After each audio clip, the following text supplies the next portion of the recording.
Technology is advancing at an unprecedented rate, and it's likely that we will continue to see major advancements in the next 100 years. Some areas where we're seeing big leaps are space exploration and artificial intelligence. In recent years, we've had some interesting announcements by the group Anonymous.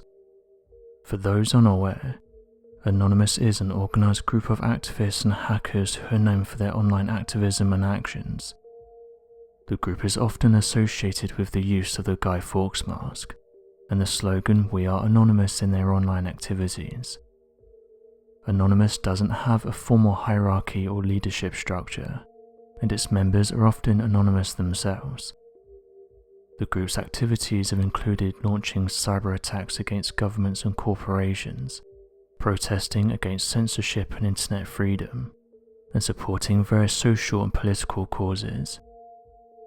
It's worth noting that the decentralized nature of Anonymous means that it's difficult to define the group or its motivations, and not all of its activities are necessarily legal or morally justifiable.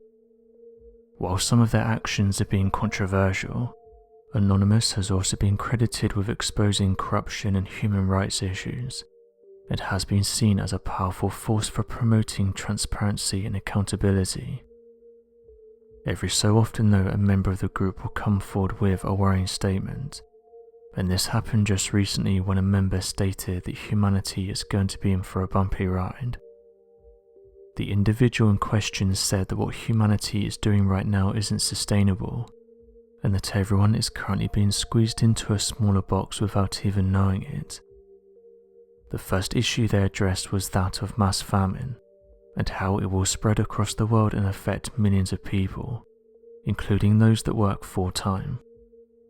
They then detailed that freedom will be the next thing to go, saying that officials will offer to help those in need, but it will be hidden behind an agenda, and this doesn't plan out in the way that many people think it would, saying the vast majority of the population actually voluntarily gives up their freedom without knowing it, and it's not until people start pushing back that they realise it's too late, with them saying that it's actually happening right now.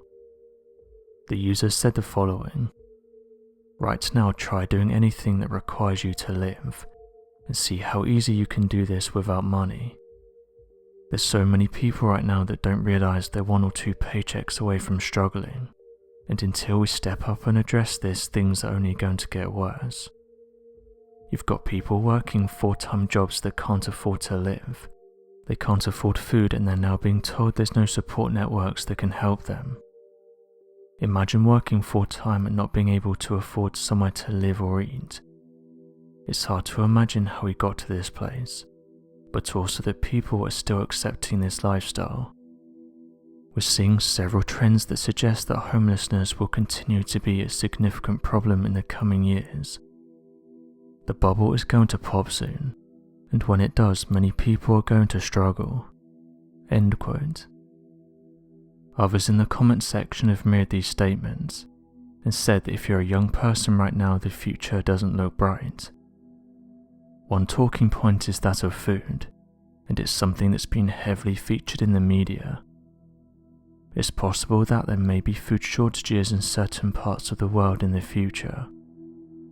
As the global population grows and urbanizes, there's increasing pressure on agricultural land, leading to soil degradation, deforestation, and other land uses that can impact food production. Others pointed out how wheat prices are up 53% compared to last year, and said that the cost of living is becoming too much for people, noting that across the world almost 1 billion people are on the brink of famine. Food Global has said that due to increased populations, by the year 2050 we'll need a new system in place to be able to afford to feed an estimated 10 billion people, and they suggested that one of the ways of doing this was to make big changes to the food we eat, saying that the current model isn't sustainable. One idea that's currently being pushed forward is that of insects. One researcher was noted as saying that edible insects are still considered an emerging industry, and said it could be worth several billion by the end of 2023. This means that within the next year they hope that millions of Australians and Americans will start eating bugs, which are currently being advertised as being cheaper than traditional meats.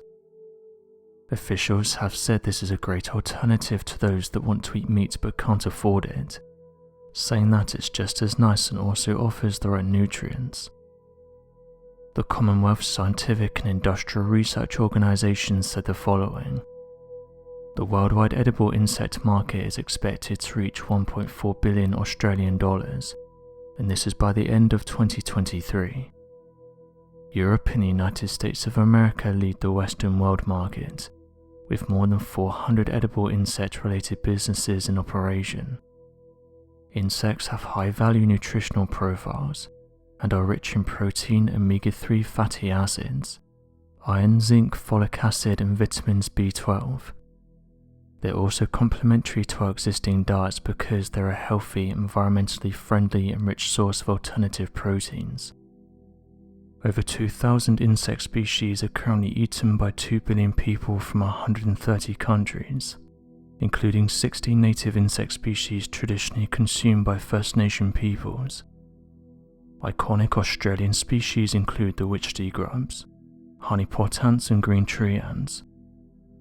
The Commonwealth Scientific and Industrial Research Organisation Professor Michelle Colgrave said in an interview that their mission was to tap into Australia's high-growth global protein markets, and that their goal is to grow Australia's protein industry by 10 billion over 5 years.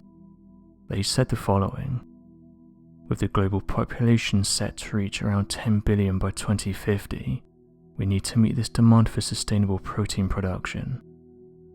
Alternative protein industries can play an important role in Australia, contributing to regional and national prosperity. So what do you make of these recent announcements? Be sure to leave your questions and answers in the comment section below. It helps us to grow this community while working to solve these unexplained mysteries. Thank you for watching, and don't forget to subscribe for more videos.